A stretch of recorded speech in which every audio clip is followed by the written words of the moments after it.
Dear students, इस video में हम लोग डिस्कस करेंगे about mainstream health care provider. Mainstream health care provider कौन है?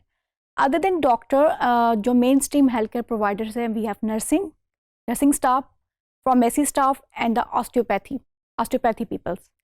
सो we talk about the nursing. अगर हम नर्सिंग की बात करते हैं तो नर्सिंग का जो ज़्यादा रेज आया था इन 19th सेंचुरी में आया था, जहाँ जिसमें आफ्टर सेकेंड वर्ल्ड वार ये कहा गया कि जो ख़वातीन हैं वो बहुत अच्छे तरीके से केयर कर सकती हैं, ये उनकी नेचर के अंदर है।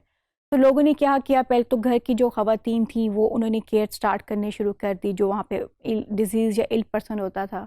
फिर जो हाई क्लास फैमिलीज़ होती थी वो कुछ जो फीमेल्स को हायर करती थी, अनट्रेंड फीमेल्स को, तब तो कोई ट्रेनिंग नहीं थी, for this care of the patient. फिर इसके साथ साथ एक जो है नर्सिंग का प्रोफेशन स्टार्ट हुआ, जिसमें कि ये कहा गया कि जी फीमेल्स को लेके इसमें कि ये जो है फ़ीमेल का प्रोफेशन है, फ़ीमेल जो है ये अच्छी तरह से इनकी नेचर के अंदर होती है कि केयर कर सकती हैं। Emphasis on caring and duty, professionalisation. फिर हमारे पास एक प्रॉपर नर्सिंग प्रोफेशन स्टार्ट हुआ, जिसमें नर्सिंग की एजुकेशन भी स्टार्ट हुई और proper training, proper schools, proper institutions बने गए with in regard of the nursing. अच्छा, फिर जो राइज ऑफ नर्सिंग हुआ वो हुआ जी जब हमने उनकी बहुत ज़्यादा एक्सप्लोरेटिव ट्रेनिंग स्टार्ट कर दी। मीन हमारे पास जो डॉक्टर या एलिनेटिंग प्रैक्टिसेस नर्सिंग थी, हमारे पास जो अगर नर्सिंग्स को देखें तो हमारे पास उस वक्त नर्सिंग असिस्टेंट होते थे, लाइसेंस नर्सेज होती थी, और फिर हमारे पास जो है रजिस्टर्ड नर्सिंग्स होती थी। अच्छा, अब जो लाइसेंस नर्सेज होती थी वो 1 ईयर का कोर्स करती थी, जो रजिस्टर्ड होती थी वो 2 से 3 ईयर्स का करती थी। फिर उसके बाद स्पेशलाइज नर्सिंग होती थी जो कि स्पेशलाइज ट्रेनिंग लेती थी अनसर्टन डिजीज़ के ऊपर, या अनसर्टन जिस तरह से डॉक्टर्स करते हैं, ये पीडियाट्रिक है या ऑन्कोलॉजिस्ट है, इस तरह से डॉक्टर नर्सेज के अंदर स्पेशलाइज ट्रेनिंग स्टार्ट हुई। अच्छा, जब इस तरह से नर्सिंग का प्रोफेशन राइज हुआ तो उनकी ऑब्वियसली ट्रेनिंग को भी एक स्ट्रीमलाइन किया गया, प्रॉपर उनको ट्रेनिंग दी गई, और बहुत से यूएसए के अंदर तो बहुत से स्टेट के अंदर नर्सेज के पास ये पावर होती थी कि वो कोई ना कोई मेडिसिन प्रेस्क्राइब कर सकती थी to the patients. But with passage of time doctor और नर्स का जो रिलेशनशिप है उसमें नर्सेज जो से ये अथॉरिटी ले ली गई। मीन नर्सेज जो है स्टेथोस्कोप यूज़ कर सकती थी, ब्लड प्रेशर चेक कर सकती थी, बट वो मेडिसिन को प्रिस्क्राइब नहीं कर सकती थी। अच्छा, नर्सिंग की जिस तरह मैंने आपसे बात की, हमारे पास तो नर्सिंग असिस्टेंट होते थे, लाइसेंस प्रैक्टिस नर्सेज होती थी और रजिस्टर्ड नर्सेज होती थी। अच्छा, अब जो रजिस्टर्ड नर्सेज होती थी वो थोड़ा सा हाईली पेड होती थी, बिकॉज उनकी एजुकेशन ज़्यादा होती थी। तो जो डिफरेंट हेल्थ केयर ऑर्गेनाइजेशन है वो क्या करती थी, वो कम नर्सेज को हायर करती थी, जिसकी वजह से नर्सिंग का जो वर्कलोड है वो भी बहुत ज़्यादा इंक्रीज हो जाता था। फिर आपका rise of advance practice nursing आया, जिसमें स्पेशलिस्ट नर्सिंग आई और वो स्पेशलिटी को लेके डील करना उन्होंने स्टार्ट किया। और जो बहुत सी ऑर्गेनाइजेशन को ये लगा it's much cheaper than the doctor, यानी डॉक्टर से इनकी ट्रीटमेंट बहुत चीप है और वो भी इक्वल सर्विसेज प्रोवाइड करती हैं in comparison with the doctors. अच्छा, अब फिर नर्सिंग को लेके एक जो कंसेप्ट आता था कि ये फीमेल से रिलेटेड है, यानी इसमें अंदर फीमेल का रोल ज़्यादा है। लेकिन फिर कुछ ऐसा हुआ कि कुछ मेल, ऑलमोस्ट 11% मेल्स भी है नर्सिंग प्रोफेशन में आना स्टार्ट हुए। बट स्टिल जो वो मेल्स आए थे उन्होंने इस तरह के काम स्टार्ट किए, जिस तरह से ऑपरेशन थिएटर के अंदर जाके ड्यूटी दी, या एमरजेंसी के अंदर जो हैवी वर्क काम था उन्होंने अपने उसको जेंडर को लेके उस तरह के काम स्टार्ट के लिए। लेकिन स्टिल जो है नर्सिंग जो है को एक कंसिडर किया जाता है, फीमेल प्रोफेशन कंसिडर किया जाता है, उसे फीमेल प्रोफेशन के तौर पे लिया जाता है, because on the fact that female के अंदर एक नेचुरल कैपेसिटी होती है कि वो केयर ज़्यादा करती हैं और वो अपनी ड्यूटी को लेकर ज़्यादा सीरियस होती हैं और सीरियसली प्ले करती हैं। सेकंड जो कंसेप्ट आता है, other than nursing we have the pharmacist. Pharmacist जो है ये भी इनकी भी स्पेशलाइज ट्रेनिंग है, ये 4 to 5 years की ट्रेनिंग लेते हैं in the special pharmacy schools.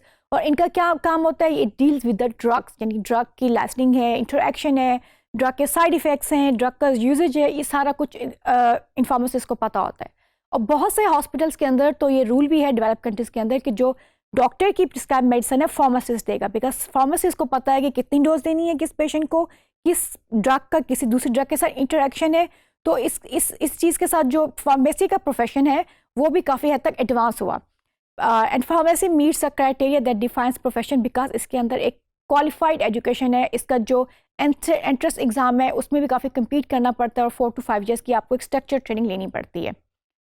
अच्छा, डिफरेंट हॉस्पिटल के साथ फिर जो फार्मासिस्ट हैं उनके रोल भी चेंज हुए। मीन क्लिनिकल फार्मेसी का कंसेप्ट स्टार्ट हुआ, जिसमें जो हॉस्पिटल की क्लिनिकल फार्मेसीज थी उनको अंडर फार्मासिस्ट किया गया। ये उनका रोल होता था, वो किस तरह से मेडिसिन को डिस्पेंस करें, किस तरह पेशेंट को दें और किस तरह से देखेंगे किस एरिया में कौन सी मेडिकेशन की ज़रूरत है, उनको वहाँ पे वो मेडिकेशन प्रोवाइड करनी है। The impact increase in the professional power and status of the pharmacist with the passage of time. जो फार्मासिस्ट था उनका स्टेटस और पावर इंक्रीज हुआ with their structured education. Because participation and utilising review, pharmacist जो है वो they are working on the pharmacies, वो pharmacies पे काम कर रहे थे और इसके अलावा उनका जो और ज़्यादा यूटिलाइजेशन हुई रिसर्च के अंदर on the different type of drugs, जो आप न्यू ड्रग्स जो प्रोड्यूस होती हैं उसके अंदर फार्मासिस्ट का रोल बहुत ज़्यादा था in the research process as well, in the research of the different type of drugs. Growth in disease management में बिकॉज दे नो कि कौन सी ड्रग किस डिजीज़ के लिए सबसे बेहतर है। बहुत सी जगह पे फार्मासिस्ट जो हैं they are working with the doctors के साथ ही काम कर रहे होते हैं to prescribe the medicine to the drugs और उसको प्रॉपर डिस्पेंसिंग करने के लिए टू द पेशेंट्स। अच्छा, फिर एक जो थर्ड वन है it's osteopathy. Osteopathy is a profession जो जिसकी अगर हम रूट्स देखें तो इसकी रूट्स जो डीपली में मिलती हैं इन 19th सेंचुरी में मिलती हैं। इसका जो मैकेनिज्म ऑफ सिस्टम है it's magnetic healing and the bone setting इसे कहते हैं। मीन इसको पहले इसके ऊपर बहुत डिबेट की गई, इट्स नॉट अ, इसको मेडिकल प्रोफेशन में नहीं लेते, बट इन यूएसए के अंदर जब इसको डेवलप हुआ तो उसके साथ इन्होंने इसके एजुकेशन को इतना ही स्ट्रक्चर कर दिया जितनी कि एलोपैथी की एजुकेशन थी। मीन वो भी मेडिकल स्कूल में इन एलोपैथिक जो डॉक्टर्स थे उनके साथ एजुकेशन लेते थे, उनका एक प्रॉपर रजिस्टर सिस्टम था लाइक द मेडिकल डॉक्टर्स, और वो पेशेंट को ट्रीट करते थे। और एथिकल डिबेट के अंदर जितने एथिकल डिबेट मेडिकल प्रोफेशन में होता था, जो जो चीज़ें उन्होंने एथिकली फॉलो करनी होती थी वो सारा एथिकल जो है वो ऑस्टियोपैथी वाले भी फॉलो करते थे और उसको ओबे करते थे। अच्छा, फिर अमेरिकन ऑस्टियोपैथी एसोसिएशन स्टार्ट हुई, कोड ऑफ एथिक्स उनका बना और उन्होंने डॉक्टर्स के साथ काम करना स्टार्ट किया। उनका जो एजुकेशन कैरिकुलम है वो भी बहुत ज़्यादा इंक्रीज़ हुआ और उन्होंने बहुत से जो उनकी ट्रेडिशनल सिस्टम था उसको डिक्लाइन भी किया ताकि वो जो एलोपैथिक डॉक्टर्स हैं उनको कम्पीट कर सकें या उनके बराबर आके काम कर सकें। अच्छा, अब इससे ज़्यादा जो सबसे पहले जो इनकी एसोसिएशन हुई, जो इनका एक राइज आया ऑस्टियोपैथिक डॉक्टर्स का, वो कैलिफोर्निया के अंदर आया, जहाँ पे उनको इक्वल राइट दिए गए टू द एलोपैथिक डॉक्टर। जो राइट उनको थे वही ऑस्टियोपैथिक डॉक्टर को भी अवेलेबल थे। फिर the growth of consumer health movement में ये कि जो आपके ऑस्टियोपैथिक डॉक्टर्स हैं उन पे जो पेशेंट हैं वो आपके बहुत ज़्यादा रिलाई भी कर रहे हैं और वो वो इतना एक्सपेंसिव भी नहीं है जिस तरह के आपका मेडिकल प्रोफेशन है। तो ये डिफरेंट टाइप्स के जो हमारे पास मेन स्ट्रीम हेल्थ केयर है, नर्सिंग है, फार्मेसी है, हमारे पास ऑस्टियोपैथिक्स हैं, एलोपैथिक डॉक्टर्स हैं। These are known as a mainstream health care provider जो एक स्ट्रक्चर एजुकेशन के लेते हैं और उनका जो एंट्रेंस एग्जाम है उसके लिए वो प्रॉपर कम्पीट करते हैं और एक स्ट्रक्चर सिस्टम है उनके प्रोफेशन के अंदर। Thank you very much students.